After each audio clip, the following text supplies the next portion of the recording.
नमस्कार दोस्तों, मैं विनीत आप सभी का स्वागत करता हूं आपके अपने YouTube channel basic to deep science में। जैसा कि दोस्तों आप जानते हैं कि हम लोग क्लास 10 के लिए विज्ञान पढ़ रहे हैं, जिसमें हमारा चैप्टर नंबर 1 चल रहा है, जिसका नाम है प्रकाश का परावर्तन तथा अपवर्तन। पिछले वाले लेक्चर में हम लोग ने पढ़ा था रेखीय आवर्धन और उस पर जो है सवाल लगाए थे दोस्तों। तो अगर आप लोग वो वाला वीडियो नहीं देखे हैं तो इस वीडियो के नीचे डिस्क्रिप्शन में उसकी लिंक है, आप लोग पहले वीडियो देख लें। तो फिर आज का चलिए अब हम लोग आते हैं अपने टॉपिक पर। आज का हमारा टॉपिक है प्रकाश का अपवर्तन, रिफ्लेक्शन ऑफ लाइट।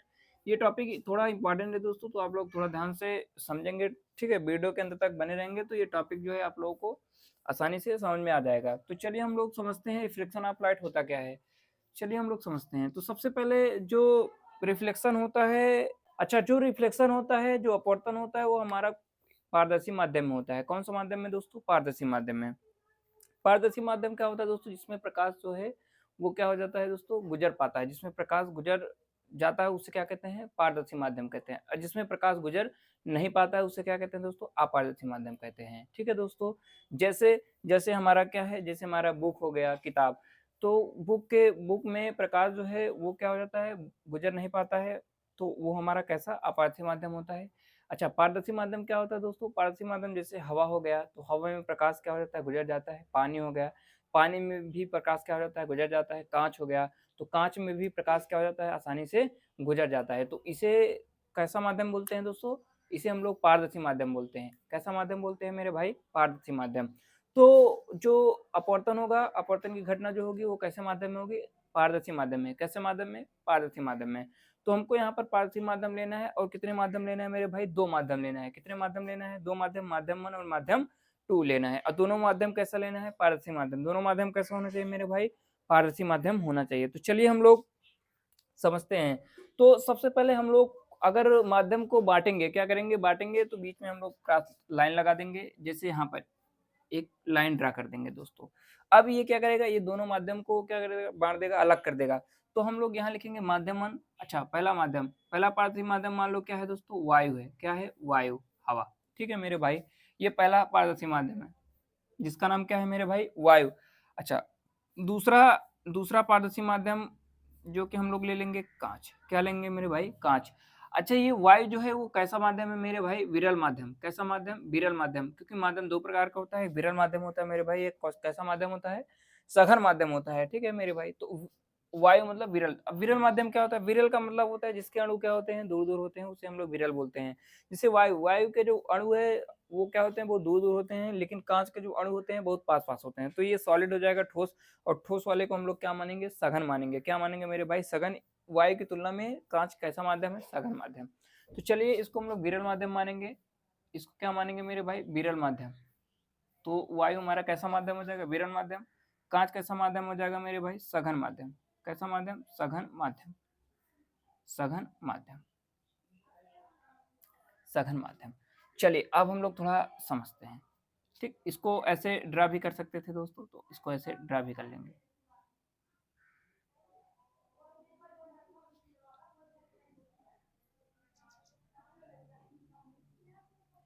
इसको ऐसे ड्रा कर लेंगे।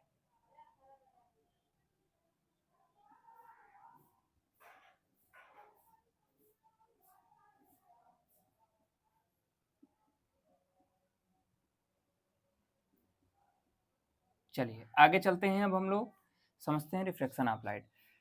चलिए अब यहाँ पर हम लोग क्या करेंगे? एक अभिलंब खींच देंगे जिसका नाम n1 और n2 रख देंगे। n1 और n2 हमारा क्या है मेरे भाई? कोई अभिलंब है। n1 n2 हमारा क्या है मेरे भाई? अभिलंब। क्या है मेरे भाई? अभिलंब। चलिए आगे समझते हैं। अब मान लो यहाँ से हम लोग प्रकाश किरण को गुजारेंगे, तो इसमें क्या होगा मेरे भाई? रिफ्लेक्शन होगा। क्या होगा? रिफ्लेक्शन होगा। मतलब ये प्रकाश क्या हो जाएगी? गुजर जाएगी।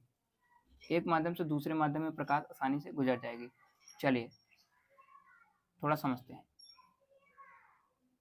देखिए, अब जब प्रकाश विरल माध्यम से सघन माध्यम में जाता है तो अविलंब की ओर क्या हो जाता है मेरे भाई? झुक जाता है। तो प्रकाश को ऐसे सीधा जाना चाहिए था, लेकिन ये क्या हो जाएगा? ये अविलंब की ओर क्या हो जाएगा मेरे भाई? झुक जाएगा। अविलंब की ओर क्या हो जाएगा मेरे भाई? झुक जाएगा। ठीक, थोड़ा और इसको अच्छे से बना लेते हैं मेरे भाई, ऐसे। ठीक,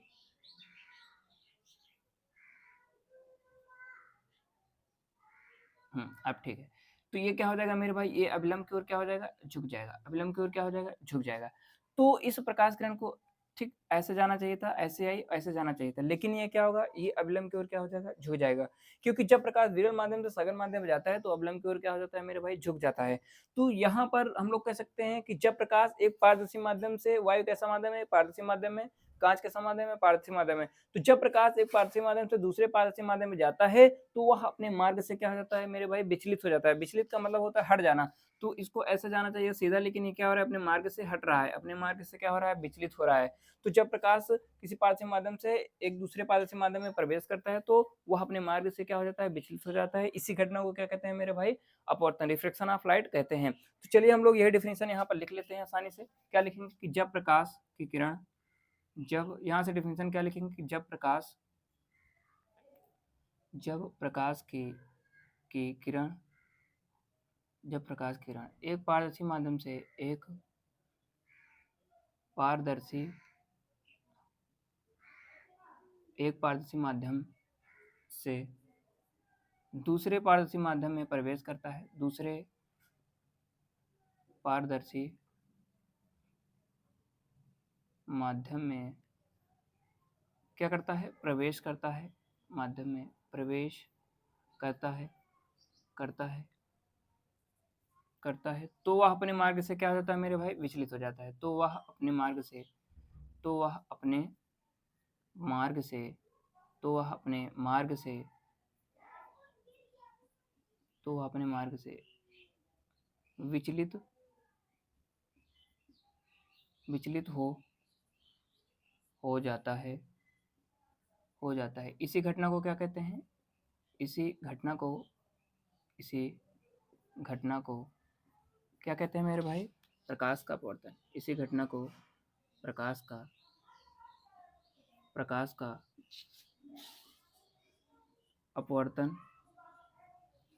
कहते, कहते हैं। इसी घटना को क्या कहते हैं मेरे भाई, प्रकाश का अपवर्तन कहते हैं। अच्छा थोड़ा यहाँ समझ लेते हैं। आने वाली किरण को हम लोग क्या कहते हैं मेरे भाई, आपतित किरण। कौन सी किरण, आपतित। आ मतलब आने वाली, तो आ से क्या हो जाएगा, आपतित, आपतित किरण, आपतित किरण। तो आने वाली किरण को हम लोग क्या नाम देते हैं, आपतित किरण। अच्छा जाने वाली किरण को हम लोग क्या कहते हैं, अपवर्तित किरण। कौन सी किरण, अपवर्तित, अप अपवर्तित, अपवर्तित किरण। कौन सी किरण मेरे भाई, अपवर्तित किरण। अच्छा इसमें एंगल आई किसके बीच बनेगा, आपतित किरण और अवलंब के बीच कौन कैसा कोण बनेगा, एंगल आई, एंगल आई, आई और किसके, और हाँ आप तो अविलंब और अपवर्तित किरण के बीच में कौन सा कोण बनेगा मेरे भाई, अपवर्तन कोण। कौन सा कोण, अपवर्तन कोण। आपतन कोण को एंगल आई से दिखाते हैं, अपवर्तन कोण को एंगल आर से दिखाएंगे मेरे भाई। अच्छा यहाँ पर एक चीज थोड़ा समझ लेंगे नोट में, नोट में क्या समझेंगे मेरे भाई, कि जब जब प्रकाश विरल माध्यम से सघन में माध्यम में जाएगा तो आपतन कोण का मान क्या हो जाएगा, अपवर्तन कोण से बड़ा होगा। मतलब आपतन कोण का मान अपवर्तन कोण से क्या हो जाएगा मेरे भाई, बड़ा होगा। इसका मतलब है कि प्रकाश जिस एंगल से आई उस एंगल से जाना चाहिए था, परंतु ये क्या हो रहा है, एंगल, एंगल में कमी आ रही है। ठीक है, एंगल क्या हो रहा है, कम हो रहा है, एंगल कम हो रहा है, मतलब आपतन कोण से, और अपवर्तन कोण का मान क्या हो जाएगा मेरे भाई, कम हो जाएगा। इसका मतलब है कि जब प्रकाश विरल से सघन में जाएगा, जब प्रकाश, तो यहाँ लिख सकते हैं, जब प्रकाश, जब प्रकाश विरल, जब प्रकाश विरल से सघन, सघन में प्रवेश करता है, प्रवेश करता है मेरे भाई, तो क्या होता है, तो एंगल आई, तो एंगल आई बड़ा होता है किससे, एंगल आर से। एंगल आई बड़ा होता है किससे मेरे भाई, एंगल आर से। मतलब एंगल आई का मान किससे बड़ा होता है, एंगल आर से। ठीक है मेरे भाई, तो जब प्रकाश विरल माध्यम सघन माध्यम जाता है तो एंगल आई, ठीक है, बड़ा होता है किससे, एंगल आर से। माध्यम पर डिपेंड करता है, कोण जो है वो माध्यम पर डिपेंड करता है। इसका उल्टा अगर हम लोग बोलेंगे कि जब प्रकाश सघन से विरल में जाएगा तो आपके एंगल आई का मान एंगल आर से क्या हो जाएगा मेरे भाई, बढ़ जाएगा। तो यहाँ लिख सकते हैं, हाँ दूसरा यहाँ नोट क्या लिख सकते हैं कि जब प्रकाश, जब प्रकाश, जब प्रकाश कहाँ से, जब प्रकाश सघन से, जब प्रकाश सघन से, सघन से विरल में, विरल में, विरल में प्रवेश करता है, प्रवेश,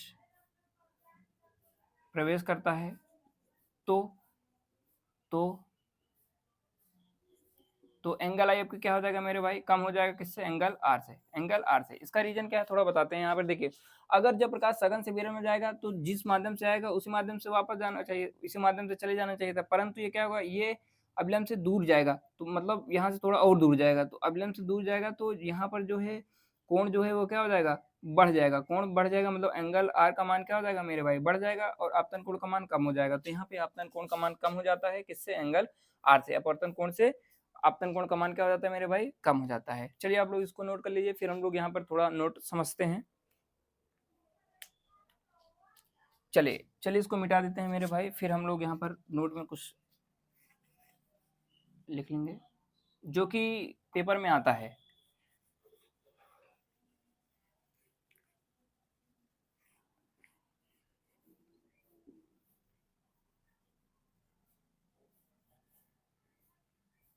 चलिए यहीं पर हम लोग नोट लिख लेते हैं।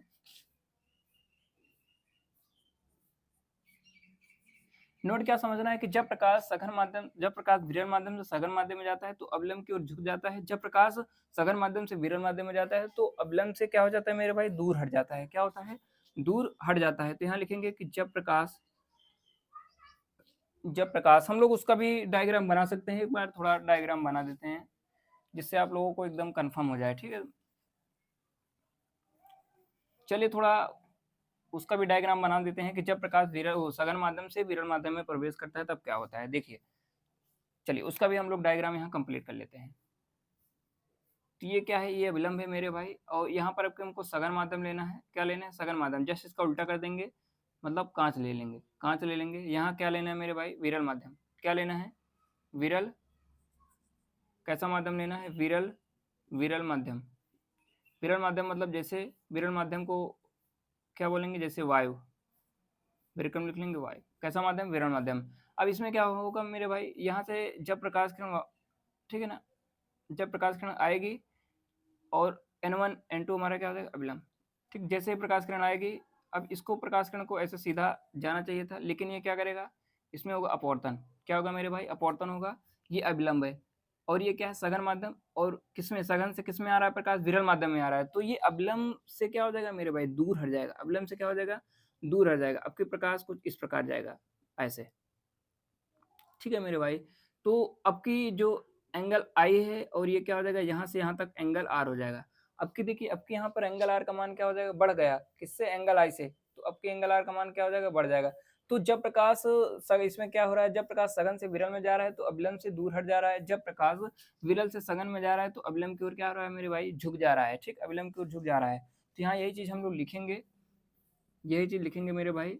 तो चलिए हम लोग लिख लेते हैं, दोनों डायग्राम यहाँ से कंप्लीट हो जाता है। चलिए हम लोग लिख लेते हैं। जब प्रकाश विरल माध्यम वायु से सघन माध्यम कांच में प्रवेश करता है, प्रवेश करता है, करता है, तो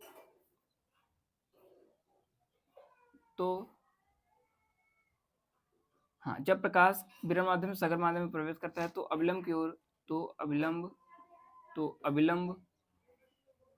की ओर झुक जाता है। तो अविलंब की ओर क्या हो जाता है मेरे भाई, झुक जाता है। चलिए अब हम लोग यहाँ पर नोट नंबर 2 लिखेंगे क्या, कि जब प्रकाश सघन माध्यम से विरल माध्यम में जाता है तो अविलंब से दूर हट जाता है, अविलंब से दूर हट जाता है। तो